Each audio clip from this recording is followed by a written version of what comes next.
Welcome back, disc golf fans, to the final 9 holes of the 2021 PDGA Professional Disc Golf World Championships, presented by Grip 6 Belts. Nate, this has been a phenomenal week. It sure has, Brian. What an honor to commentate this Gatekeeper media coverage here at the World Championship. You know, these courses, this tournament, it received some criticism, but what it has done is offer an exciting stage for this sport. Yeah, 2 completely polarizing courses, and I genuinely am thrilled that they're finishing the tournament off at the Fort, because this is an entertaining course to watch the players attack, regardless of how you feel about some of these fairways being tight or some people calling them fluky. We've watched some phenomenal disc golf out here moving into this back 9. Number 10, triple Mando hole. This is kind of a off to the races hole. You can blast one as far and as fast as you can, and you will be rewarded for it. There is not much danger here. And that drone preview was brought to you by Flight Factory Discs. Be sure to check out flightfactorydiscs.com. And guys, we haven't said it yet, but Dickerson is tied for the lead with Paul Macbeth coming into this back 9. Sexton only 1 back. And there's numerous players in the lead card that are in the mix as well. Sexton putting a pretty good move on this one. He's farther back than Dickerson. Dickerson has a pretty easy up and down for the birdie on this one. Sexton has a little work to do. Ooh. Low shot from Ricky, but if this fades, it's going to get a huge forward flare. Just off the front side of that hill. Even that's still going to be decent position. You really want to come into this triple Mando with a putter. You know, when you're starting to think about going for it with a driver, that's when things get a little tricky. And look at this golf shot. He needs some fade. Oh, no. Out of bounds. That was just a couple feet from being the biggest drive from the card. That is extremely unfortunate.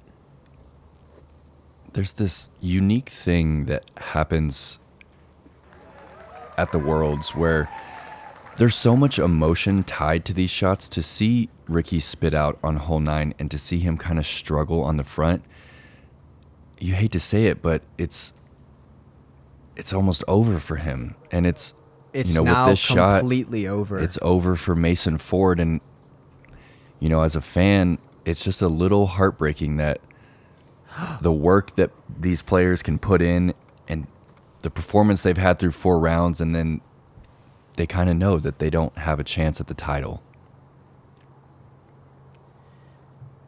And that's what's so exhausting about winning a tournament this big and this long. You can't screw up. There's so many amazing players here that one of them is bound to have a flawless event for the most part. You cannot make those silly mistakes that maybe you can get away with at other tournaments. So every little detail has to be over-focused on. Dickerson for birdie.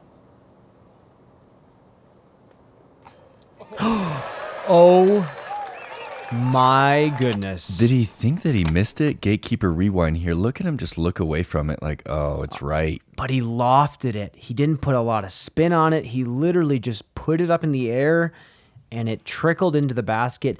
Dickerson is now 32 under or 34 under par. He has gotten 3 in a row, and he very well could get the next 3.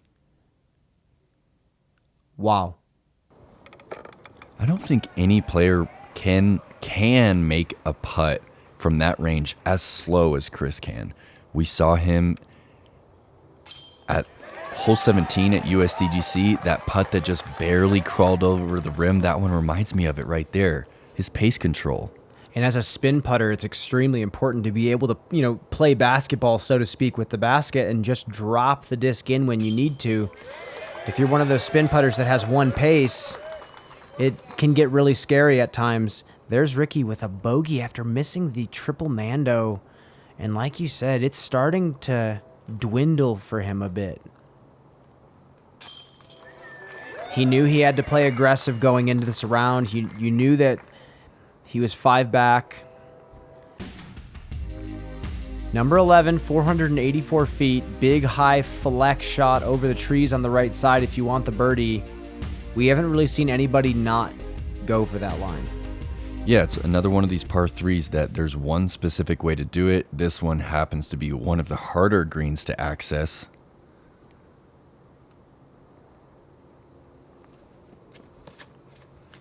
Ooh, and he definitely opened the hips up on that one. That just stalled directly out, but put him to a safe spot. He's going to get a 3, but getting the 2 on this one has to come from getting that disc high and still on turn.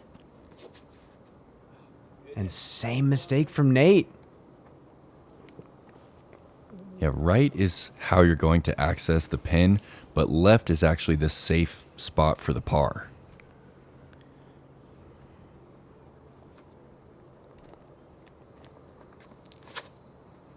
Ricky's so good at these high stall shots. Perfect shape. That's looking really good. That's exactly what you want to see. Wow, and even that is 35 short. It's hard to throw that high and get it 484, especially without a lot of room to keep moving to the right side. This is a Scorpius from Mason. He's been a long time player for Innova and Millennium. And that's a little low from him, but I think it leaked to a decent spot. And I am strongly corrected. This is a tough approach right here. Wow.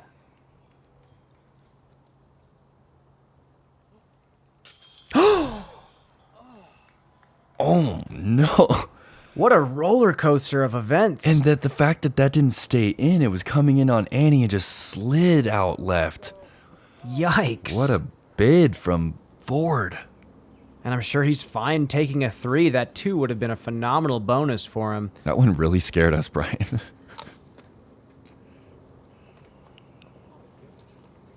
Like you said, this tournament just feels like it leaves the viewer feeling a little bit more sensitive to these types of situations because of how much weight these things have. Every situation holds so much more weight. Winning this tournament can change your life if you're doing it for the first time. I agree. It is life-changing. And neither Dickerson nor Sexton have won a world title.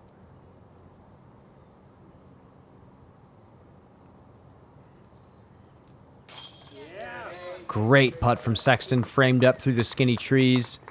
He's going to maintain. He's still in the hunt. He needs to get some birdies coming down this stretch, though, if he wants to make a run at the win.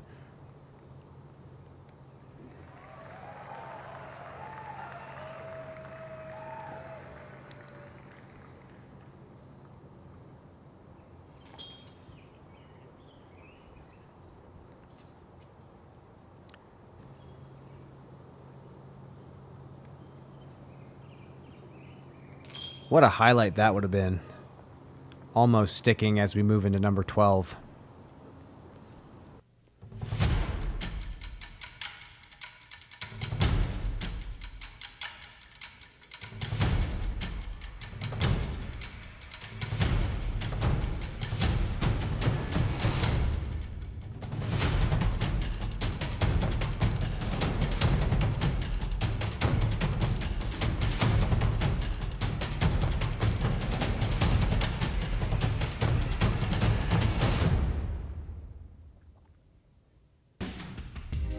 Hole 12, only 510 feet, one of the shortest par 4s that you're going to see, but also one of the most technical. That dead tree in the center of the fairway marks kind of the premium landing zone, and there is an OB fence on the right and an OB creek long. Chris going with the mid-range, it looks like. Yeah, M3. Just trying to cover some ground and stay safe.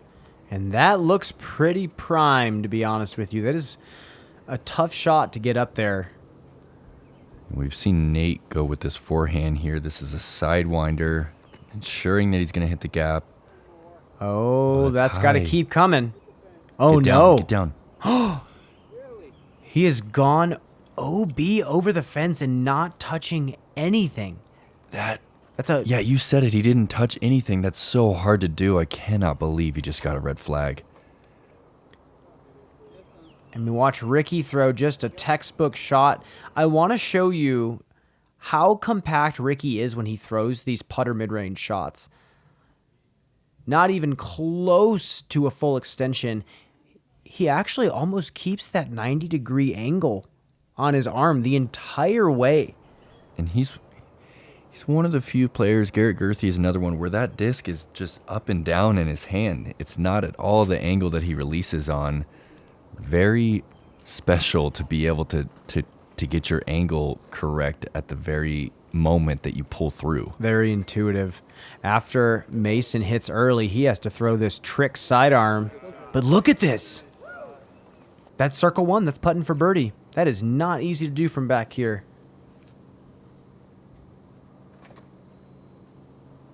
Yeah, we've seen the approach on this hole. It's just so difficult. There's so many skinny trees that you can see here that just stop your disc dead in their tracks at 45 feet. And Ricky is putting for birdie. He looks like he's close to parked. Chris, from a great spot, going driver skip shot. That looks maybe a little deep. And it was. Out of bounds in the creek? He also goes out of bounds on 12. Wow, this hole is just breaking hearts. Sexton and Dickerson both finding OB. And really the worst part about Dickerson's is look how far he is. He's putting for par from here after a pretty perfect drive.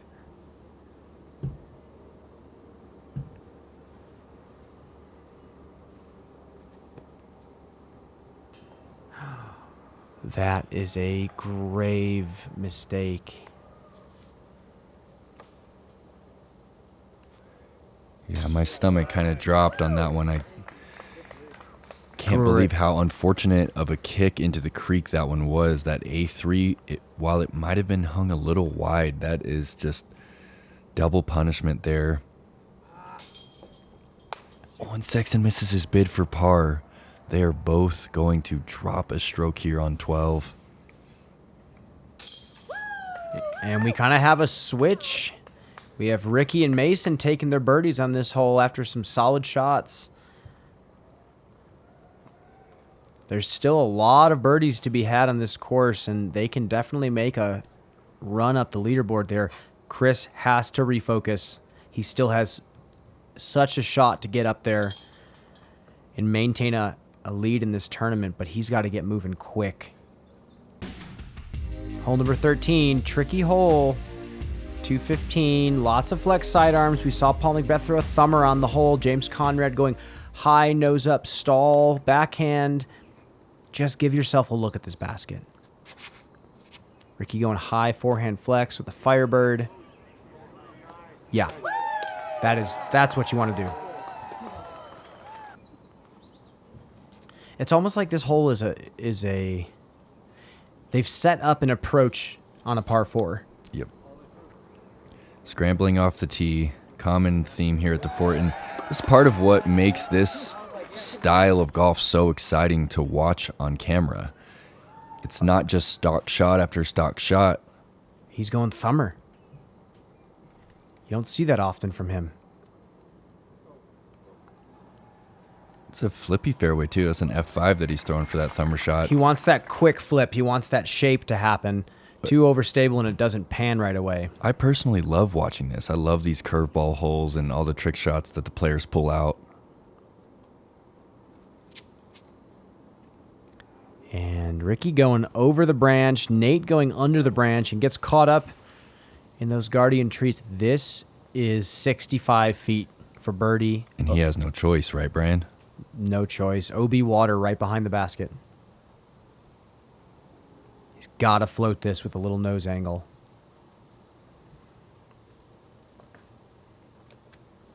He does, but it's just low right. And he's safe. He's going to be tapping into par from there. Chris also does not have a choice. He's got to get this stroke back. So unfortunate on 12. Look at that gallery.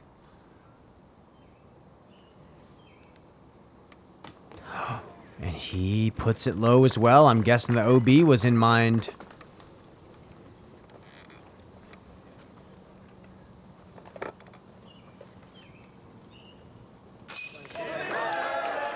Mason gets 2 in a row.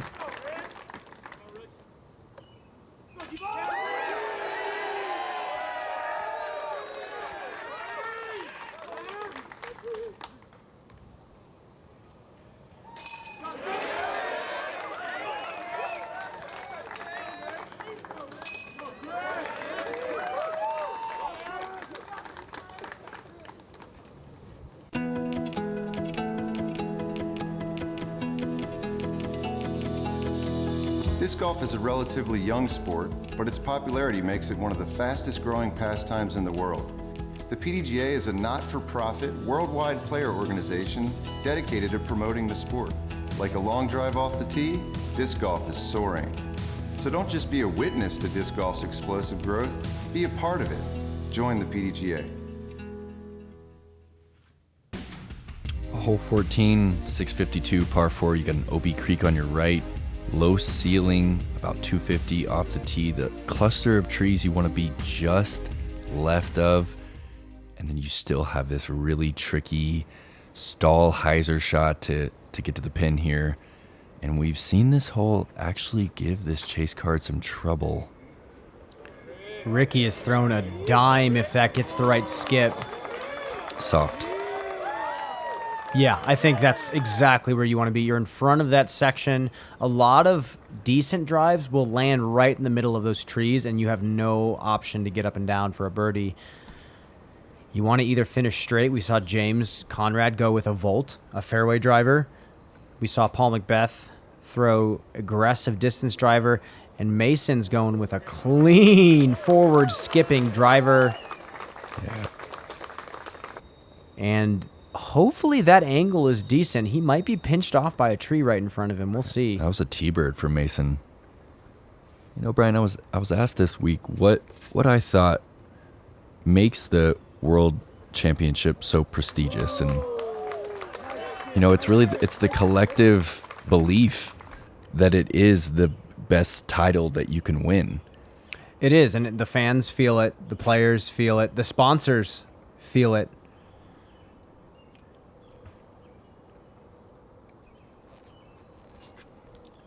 That's just one of the amazing things about sports for me, is that everyone's agreement on the title makes the title itself so prestigious. And you said it, the fans feel it in the air every shot. They're just cheering. Yeah, he was out of position right there. He's just pitching up over the creek. And Chris, yep, right in the midst of these trees. Oh, boy. He was going for a really aggressive flex forehand, and I don't know if he's in a good spot there. That is not what I expected him to go for.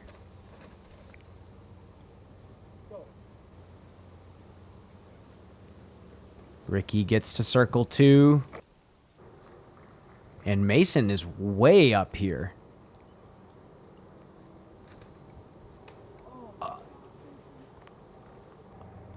Oh no. And these shots are so tricky right here. You have to get up and over these bushes, but you have to turn it. It's hard. You need something really flippy. Chris is going P model US.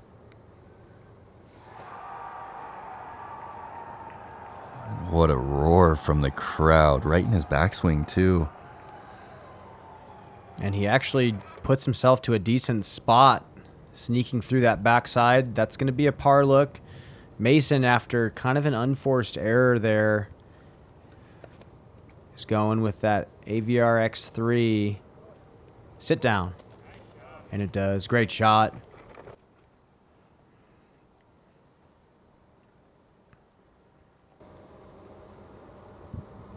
What's this hole playing, Brian? This is playing .02 strokes under par to 3.98. I think a lot of birdie opportunities are messed up because of how specific it is. And because of that, a lot of layups for 4 are happening.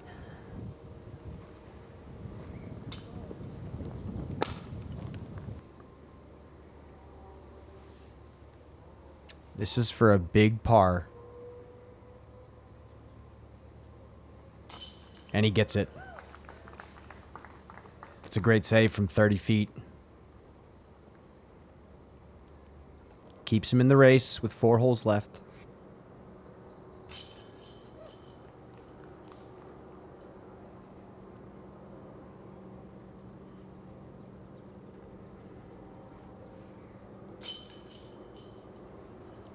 But as you can see here, Chris is in 4th place now, solo 4th. So there's some movement happening on this lead card that we are not getting to hear about. The crowd is giving us more of the updates here. As we move into number 15, 313 feet. This is the last tricky par 3 in regards to trees and ceiling. They're the low stopper logs to prevent any slides. The ceiling's low enough to where you have to really hit this window perfect. Ricky is just going to go high hyzer and try to play plinko here and just hit the canopy and drop. It's actually a great play. I've not seen a hyzer play that well. And it's interesting, Ricky actually showed us that shot on this Gatekeeper media coverage at the Utah Open, and I heard so many players actually reference that they saw the coverage and then decided to try out the hyzer and then ended up going with the hyzer throughout the event. And Mason throws just a perfect shot, just sliding about 25 feet long. And that was a road runner that he just threw, Brian. That is so touchy with a flippy 9 speed. I would definitely rewind and watch that. If you're a woods player, that is a crazy shot. He threw that like a mid-range. He kind of curled a little bit more than he's used to. Dickerson also going high.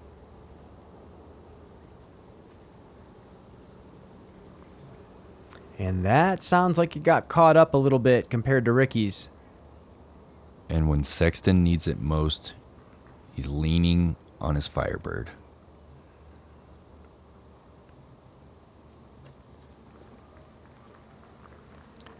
That's high, Nate.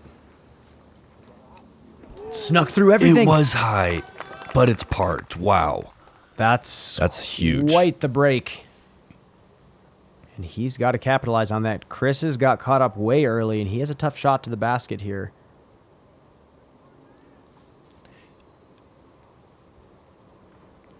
Great shot. He's going to be tapping into par there.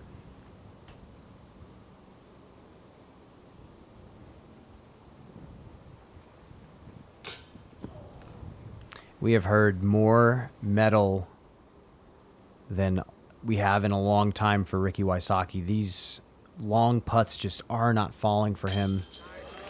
Mason gets another birdie. He's starting to move a little bit.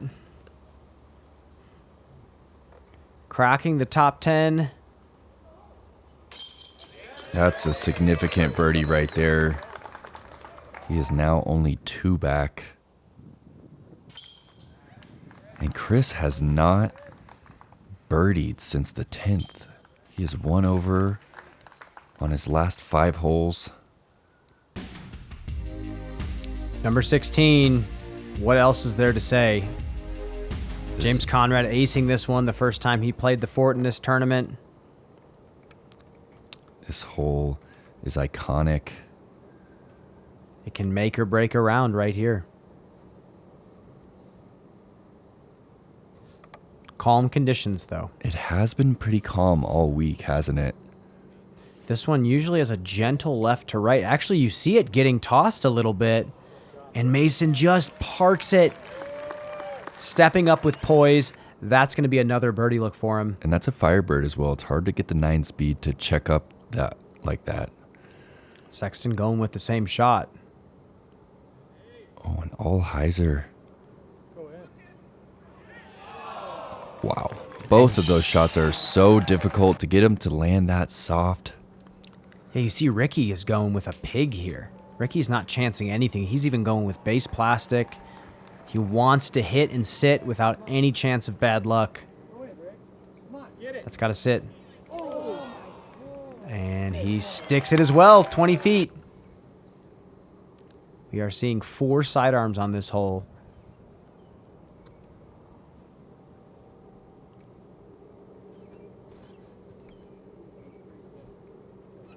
That needs to sit down. Oh, no. Oh, and that A3 was just a little too hot for Chris. That, he has to make this.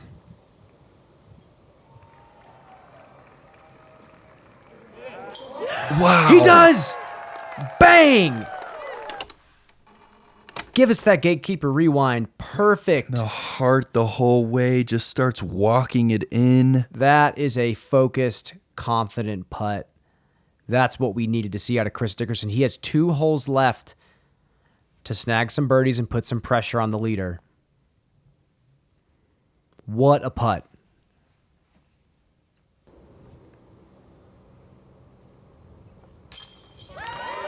Ricky snags a birdie. He's 29 under par. He's still in 6th place.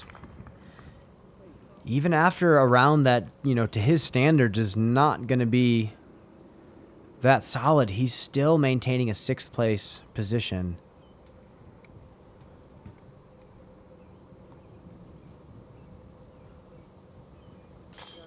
And even if you're out of it for the win, it is still prestigious to finish top 5, to finish top 10.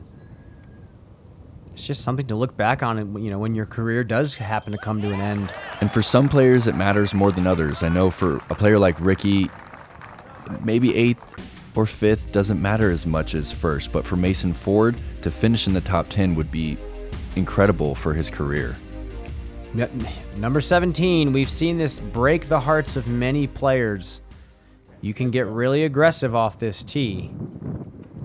And Mason looks like he is going to get aggressive with a little flex shot through this early gap. This is such a fun backhand shot to watch. Got to turn a little late bit. Drifters.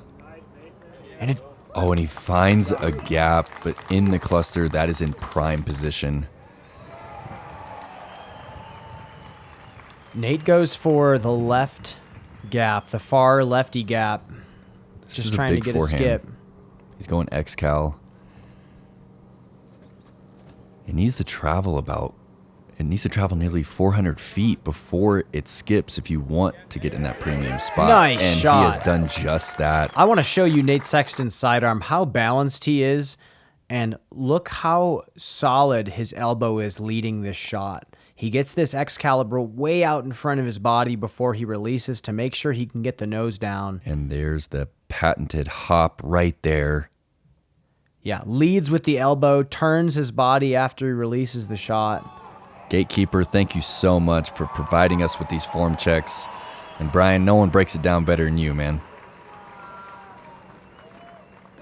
Ricky going pure Anheuser on the left gap. I haven't seen that shot before, but he's not going to really like where he's at. He's going to have to go steep turnover sidearm. And here we go. Chris actually going F5 here. Going fairway driver. He's flipping this one up way late, trying to get that wide gap. Interesting. He must be seeing something that we're not. And he's out there in play. As you can see, this is going to be steep.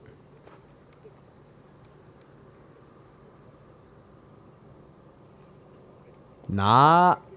What? Thank you for proving me wrong. Oh my gosh.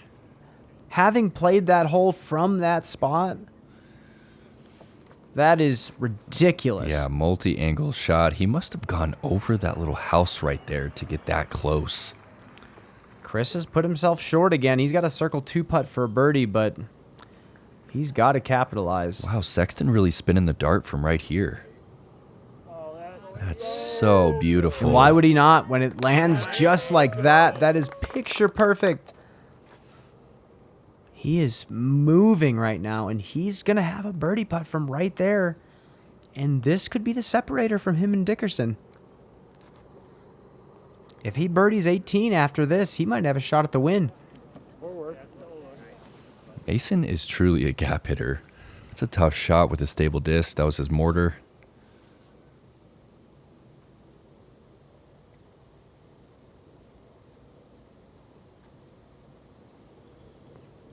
Too wide. He's going to fall 2 back to Sexton.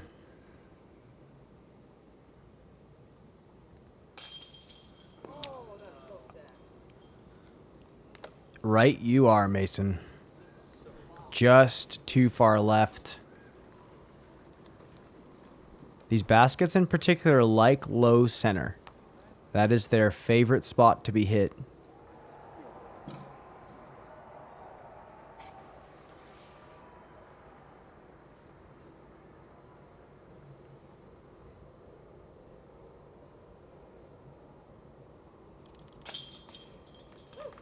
And like you said, Nate, Sexton is parked. That's 2-stroke swing. Ricky taking an improbable birdie from where he was at. What a ridiculous second shot. And here we go. Sexton is in third place solo at 35 under par, ready to put some pressure on. And he's 3 back of the lead. He needs a birdie here. We've seen top players in the lead take double bogeys on this hole. We're talking about 18. Yes. It's very doable. It's doable to birdie. It's also doable to take a 6. Here we are, Nate. You need 330 to clear the water, but you need to flip this up and drift to the left if you want to have the angle. You see that we just flew by a mandatory, so you need to be wide left, and it breaks so much back to the right. You can, if you don't get far enough left, you can immediately end your chance at birdie. Yes. Sexton going with a sidearm here. Kind of a unique route, and that looks like it's getting shoved. He made it across the water. He's not going to have a look at a birdie from there, but like you said, Nate, you have to challenge this OB on the left side. Yes. I've seen people talking about how lucky some of these drives are getting staying in bounds, but really the players are playing to challenge the left side. It was money. T-Bird was heading right where it needed to be and got one of those guardian trees. Look at this hyzer flip from Mason. Oh my goodness. Oh, and he just hits another one of those early trees. Same with Ricky. This is a big shot for Chris with Nate being out of position. FX2. It's a little low, but that's pushing left just enough. But that is not going to be where you want to be. Ricky's laying up to the elbow. This OB on the far side looking towards the fairway is really shallow. I've seen a lot of players blow OB long because they Trying to lay it up? Yeah, they don't realize how close those feathers truly are. It's a weird bit of depth perception. And you can't really see it, right? No. It's just these little tassels in the ground that mark the fairway, and a lot of the players actually spoke up against it, that maybe it would be, beneficial to have some stakes or a wall right there. Or even colored feathers. And yeah, Sexton just out of position, concedes the par. Oh, it's so heavy. Those stands are starting to fill up. Sun getting lower in the sky. The tension is building. What I think is wonderful right now is a lot of these people in the stands, Nate, they are watching disc golf for the first time. They got into disc golf due to COVID, being a game that you can play outside with space. And now they're here. I've met people from New England that have flown out here just to watch, and they got into it just last winter. That is so special. Guys, leave a comment if you started playing disc golf in the pandemic, and if this is your first world championship to watch on YouTube. Chris Dickerson has just put a huge anhyzer in the bullseye. That's exactly what he needed. This is a tough flick for Sexton.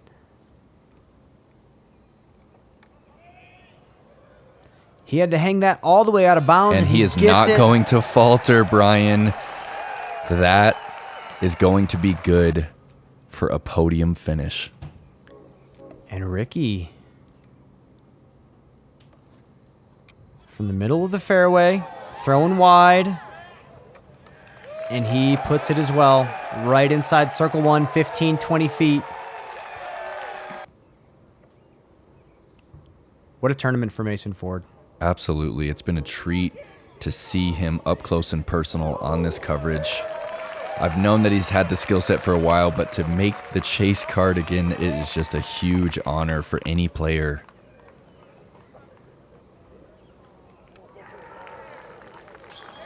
And he does it. Podium finish.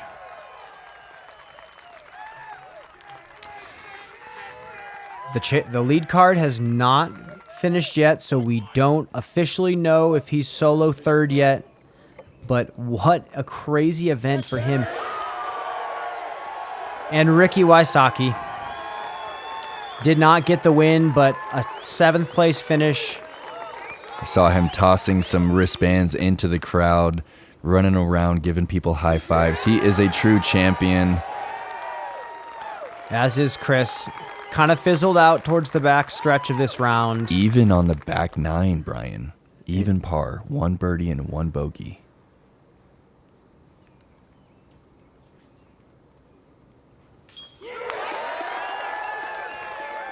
And there you have it.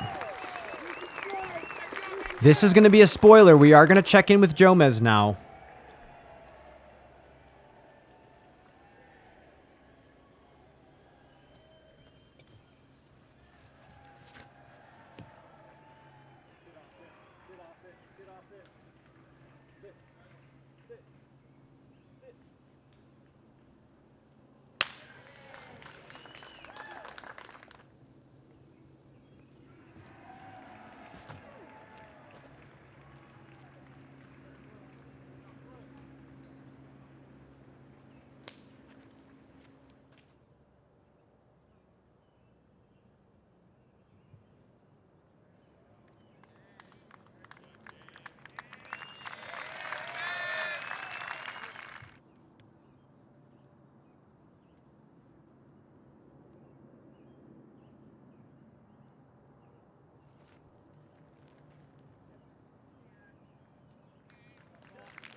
Oh my goodness, Nate.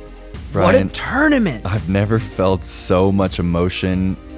I could barely commentate today because I lost my voice cheering for my friend James Conrad, who just threw the greatest shot in disc golf history. You saw it there. Everybody was losing their minds, Brian. And live disc golf is here to stay. Come watch in person, subscribe to DGN, subscribe to Gatekeeper Media on YouTube. We have so much beautiful disc golf content coming out for you, however you want to watch it. We are here to stay, folks. I'm Brian Earhart. He's Nate Perkins. We are signing off, and we will see you next time.